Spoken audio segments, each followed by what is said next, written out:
Halo, selamat datang di bacaan kali ini. Hari ini tanggal 10 Oktober tahun 2022, hari Senin. Selamat datang di bacaan harian, bacaan umum untuk semua zodiak. Ambil hanya jika resonate. Silakan lihat description box di bawah video ini untuk rangkuman bacaan hari ini.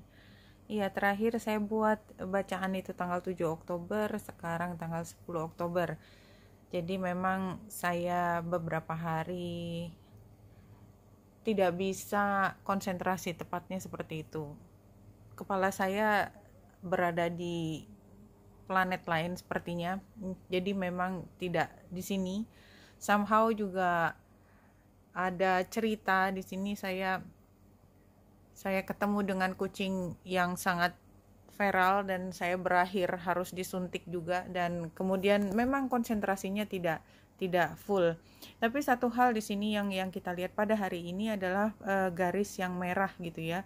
Garis yang merah, dan kalau kita lihat di chart yang ini kan kita lihat Mars ada di 22 derajat 52 menit Gemini. Kalau saya ganti ya, main setting saya ganti, tidak lagi pakai tropikal itu berbasis matahari.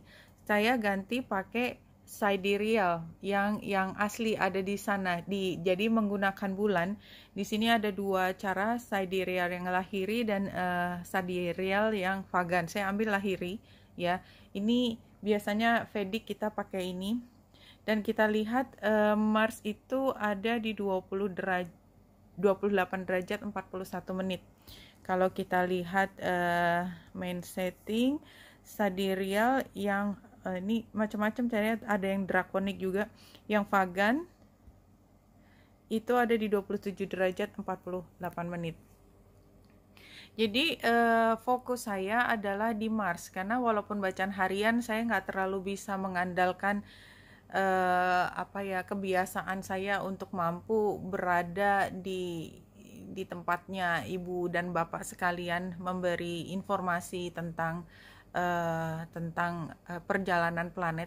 Tetapi yang saya ingin sampaikan adalah Mars yang akan segera masuk ke Gemini. Kalau dari tropikal itu sudah sampai di, jadi bedanya memang sekitar 20 derajat ya, berbasis matahari dengan berbasis bulan, jadi memang beda. Dan ada perbedaan juga dalam interpretasi. Saya tidak ingin membuat ibu dan bapak bingung, sama sekali bukan itu maksudnya.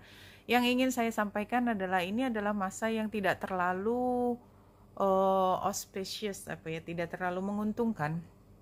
Karena kita bayangkan si Mars ya, Mars datang ke Gemini. Gemini itu yang punya rumah, tuan rumahnya adalah Merkurius ya. Kita bayangkan Merkurius itu seperti, dia di Gemini kan, ketika Merkurius menjadi bosnya Gemini itu dia seperti maskulin, dua-duanya maskulin, Merkurius dan Mars dua-duanya maskulin.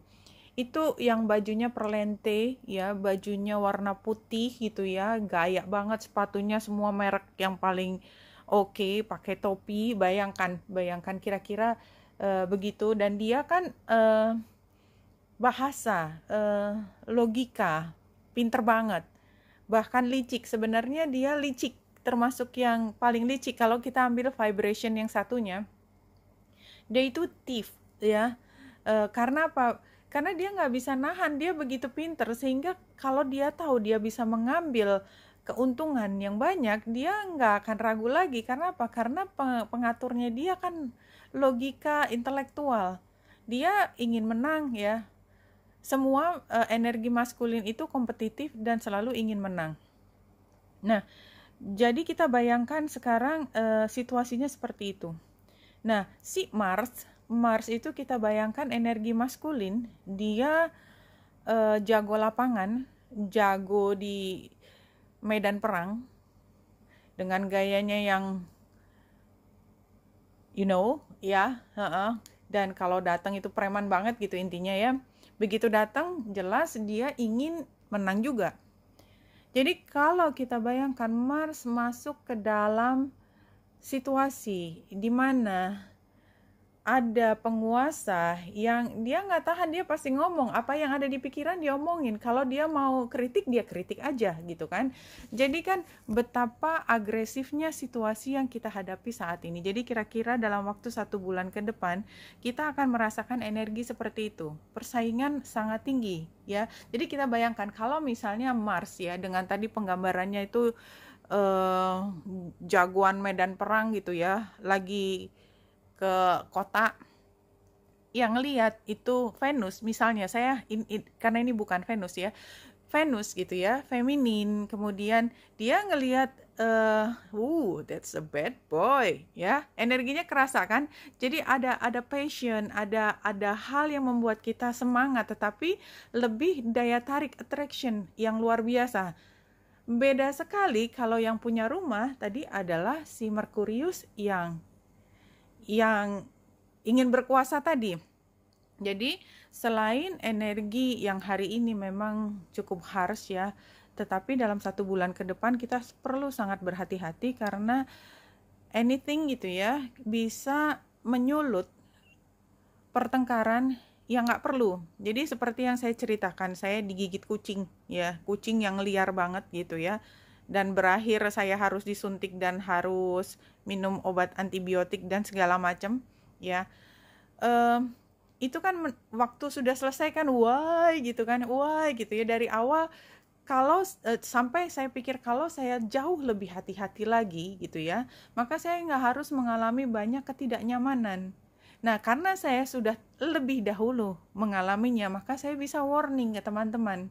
Teman-teman, bahkan hal yang paling kecil yang kita, karena saya kebetulan kan memang saya berinteraksinya lebih banyak dengan bukan orang gitu ya, kucing atau apapun gitu ya, pekerjaan dan lain sebagainya itu kebetulan saya memang bekerjanya agak dari jauh dan tidak harus banyak komunikasi langsung, dan itu juga bisa terjadi, tetapi selalu ada hal di mana kita off guard gitu ya.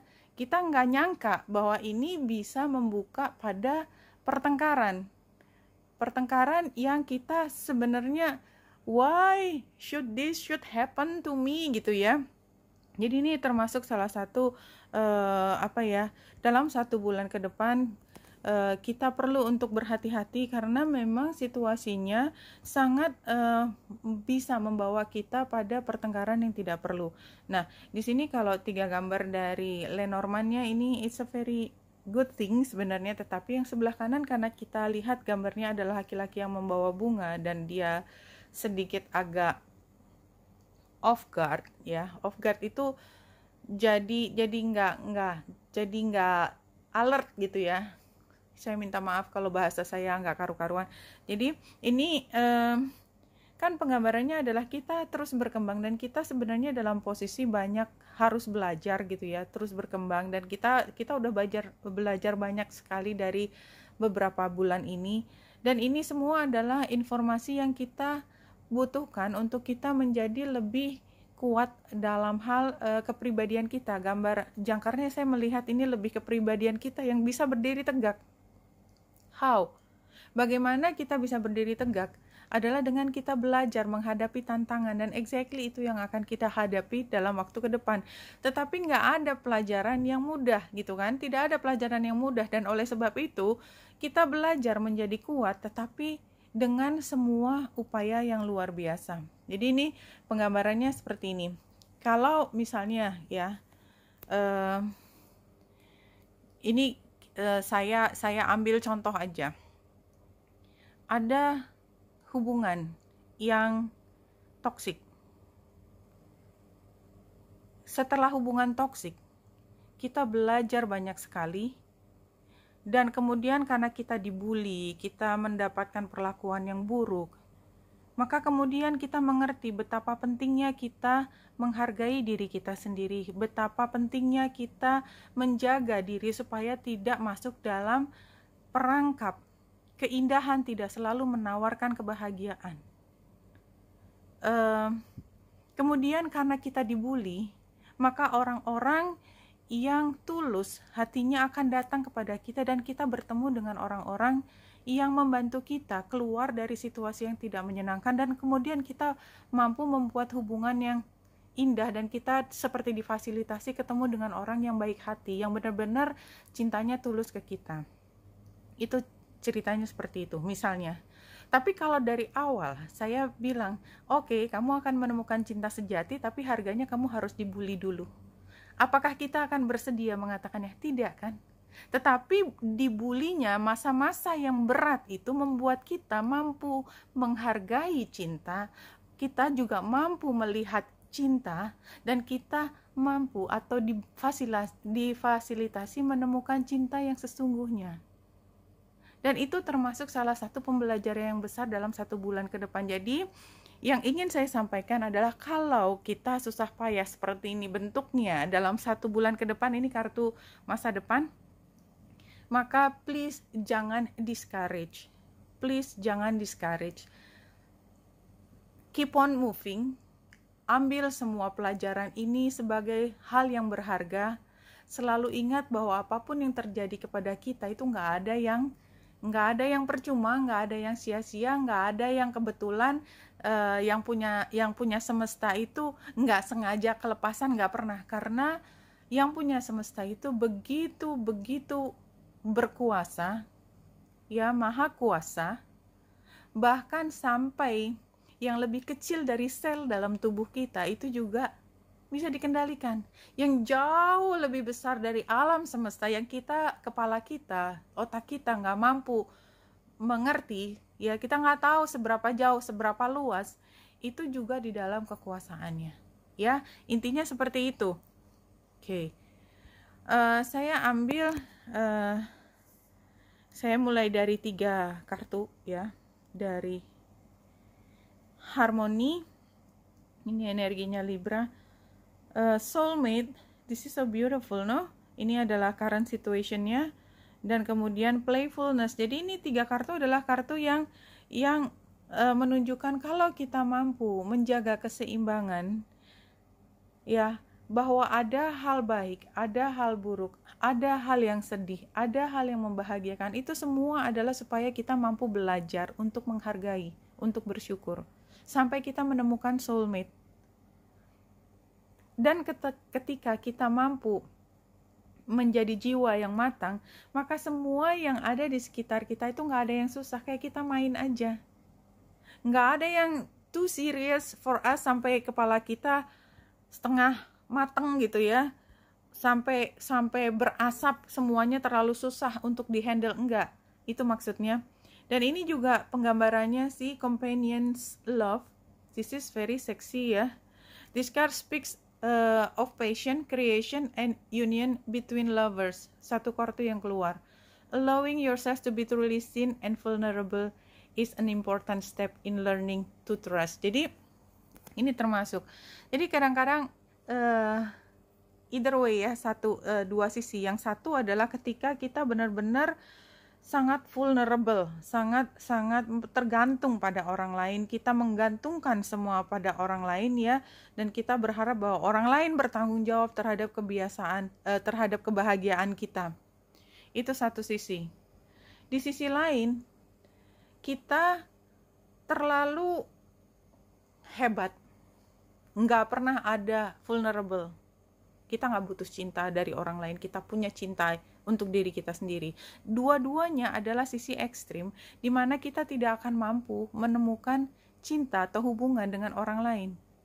Kenapa? Karena ketika kita terlalu menggantungkan dan kita tidak punya keseimbangan untuk mampu memberikan yang cukup untuk diri kita sendiri, sehingga kita cukup mampu memberikan juga kepada orang yang penting tadi, maka kita hubungan ini juga akan berantakan. Sebaliknya, kalau kita nggak pernah sekalipun vulnerable, tidak pernah merasa butuh bantuan dari orang lain, sehingga orang lain tidak ada satupun yang bisa masuk ke dalam kehidupan kita, kita juga tidak akan mampu membina hubungan tersebut. Nah, ini adalah kartu yang in between, bahwa kita perlu menjadi kuat, tetapi kita tidak harus selalu menjadi kuat. Karena kalau kita tidak pernah sedikit pun vulnerable, maka what's the point gitu, ya, what's the point kita punya pasangan, what's the point? Apa fungsinya? Lama-lama pasangan kita atau orang lain di dalam kehidupan kita kehilangan perannya, dia akan drifting apart. Ya, ini ambil sebagai pemahaman aja bahwa dalam membina hubungan kita perlu untuk mampu untuk menemukan di tengah-tengah tersebut. Dan ini ada satu kartu lagi, the drum. The rhythm of the drum tunes you to the beating heart of the universe. Its wood frame links you to the trees and helps you journey to the lower world via the roots and the upper world through its branches. Jadi ini sama ya, sebenarnya mulai dari yang paling dasar sampai yang ke udara. Jadi ini kan penggambaran ya, kiasan. The drum skin gives the shaman the powers of the animal kingdom. Striking the drum calls forth the power of the thunder and the rumbling of the earthquake. The drum invites a trace state between healing and prophecy happen. Jadi ini seperti kita tuh punya semua yang kita butuhkan, bahwa alam itu sudah memberikan semua untuk kita, diberikan dalam satu bentuk instrumen musik, di mana kita dengan instrumen tersebut mampu untuk mengambil kendali dan kemudian kita melakukan istilahnya ritual ya, membuat kita menjadi balance. Itu hanya manusia yang bisa melakukannya. Bagaimana kemudian manusia dengan peralatannya dia yang dilengkapi dengan segala macam kiasan, keindahan, musik itu keindahan, dan kemudian menjadi bagian dari alam, itu mampu untuk menentukan arah dari kehidupannya. Itu saya pikir yang keluar dari sini. Kemudian kita sampai ke tarot, new reading, 4 kartu. Ini sepertinya bukan bacaan harian memang, tapi lebih energi, lebih panjang. Justice terbalik sebagai situasi, the Fool sebagai tantangan. Kebayang ya bahwa tantangan the Fool itu berarti kita ingin mulai sesuatu yang baru, tetapi it's not easy. Kenapa? Karena kita merasakan ketidakadilan. Ini karena Five of Swords ini sebagai saran, maka saya lihat bahwa kalau udah jelas pertentangan ini bukan sesuatu yang pantas untuk diberikan perhatian kita, leave it. Kita apa fokusnya? Fokusnya pada kebahagiaan. Ya, di sini sih penggambarannya seperti itu. Kemudian satu kartu untuk menutup bacaan kali ini, untuk hari ini. Ini tanggal 10/10/2022. Itu tanggal yang cantik, tetapi saya nggak berani untuk menginterpretasikan numerologi karena itu terlalu rumit, dan saya pikir namanya numerologi itu tidak hanya dari tanggal tadi saya sudah cerita tentang tropikal ya, kan kita menggunakan tanggalan tropikal, bahwa ada cara lain menghitung dan kita nggak tahu apakah angkanya sama atau tidak akhirnya. When you luxuriate in the high vibration of your spirit, nothing, literally nothing is impossible. Jadi kalau kita mengoptimalkan high vibration dari spiritualitas kita, ya, kita menginginkan sesuatu, kita punya visi, dan kita punya kedekatan yang luar biasa dalam hal spiritualitas, ya, ngerti mudah-mudahan maksudnya saya nggak perlu menjelaskan lebih detail. Maka tidak ada yang tidak mungkin. Kerasakan bahwa kadang-kadang kita sampai pada satu titik di mana kita menemukan bahwa kita sudah living our dreams. Bahwa dulu kita nggak kepikiran bahwa apa yang kita alami sekarang itu mungkin terjadi, tetapi toh terjadi gitu ya. Dari pendidikan, dari pasangan, dari teman-teman, dari posisi sosial, dari ketenaran mungkin buat beberapa. Itu nggak pernah kebayang kita bisa sampai di sini, tetapi somehow terjadi. Lihat lagi gimana caranya. Ingat lagi cerita saya tentang, ternyata kita pernah dibully, tetapi ternyata dibully itu membuka jalan untuk kita menemukan sesuatu yang baru. Jadi kadang-kadang kita perlu melihat bahwa situasi yang tidak menyenangkan itu adalah juga salah satu dari pemberian, ya, blessing, supaya kita mampu menemukan jalan yang kita inginkan, something like that. Nah, ini saya ingin mengajak teman-teman untuk melihat dari kartu aja ya, 3 kartu dari Animal Spirit untuk yang tanggal 11. Tanggal 11 satu kartu, kita ambil yang di tengah. Ini tanggal 11 hari Selasa, healing. Ya, healing adalah besok ya, hari Selasa itu kita berpikir tentang healing ya, mengembalikan energi kita. Ini 11, 12 hari Rabu. Hari Rabu Falcon ya, breathe ini back. Saya lupa sampai ini caranya baca gimana. Flip ya, flip. Like the spirit of the falcon which flies high in the sky, it is time to breathe deeply and get some fresh air. In this time of great change and transformation, we can experience very heavy, sometimes overwhelming emotion, fear, sadness, anxiety, insecurity, rejection, even panic, to name a few. In those situations, the mind races to find a way out, which generally only leads to reinforce those emotions. The real answer is much simpler: thought. Just breathe. Jadi, kalau hari Rabu kita mengalami hal yang luar biasa, just breathe. Just breathe. Hari Rabu, hari Kamis, exit. Hari Kamis, satu kartu. Phoenix, ya, rebirth, ya, rebirth. Hari Kamis rebirth, hari Jumat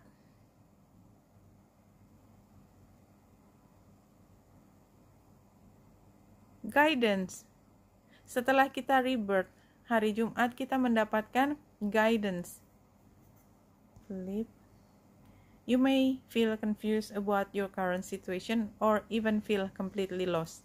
This is why the spirit of the wolf is coming to you at this moment, to tell you that whatever circumstances may look like, you are guided on your path. Ini ceritanya masih sama ya. Hari Jumat, hari Sabtu. Mudah-mudahan saya tetap bisa datang setiap hari ya. Doakan saja balance. Hari Sabtu kita kembali mencari balance. This is very beautiful. Dan hari Minggu